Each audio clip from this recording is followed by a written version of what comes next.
History is a great teacher, and when we read history, we see that the church is always in crisis. The church is always in turmoil. There are always these discordant voices outside the church, within the church as well, and it's never as peaceful as it seems in the textbooks. But it remains the church, and there remains a consistency to the teaching down through history.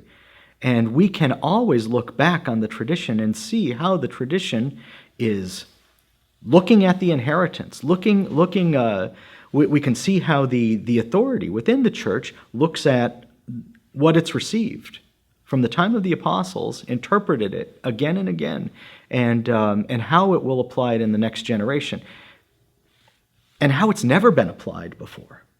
You know, we can also look at that in the Catholic tradition, and I think that's a great advantage. You know, we hold ourselves accountable not only to 5 guys who may be handpicked by the pastor, or almost handpicked by the pastor, you know, but we hold ourselves accountable to all the saints in history, in every generation. Chesterton called this the democracy of the dead.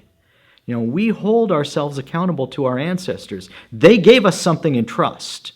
We acknowledge that, and we say, we'll honor that trust. We'll take it forward, and the future generations will get what you gave us. You know, that's a great thing to have, and it gives us a measure of peace as we go forward. I'm not saying that the church is not going to have crises. I'm not saying that the church isn't going to have turmoil. But we can be sure that as long as we're on the boat, we're going to get to port. You know, the seas may be rough sometimes. The seas may be rough all the time, but we're going to get to port.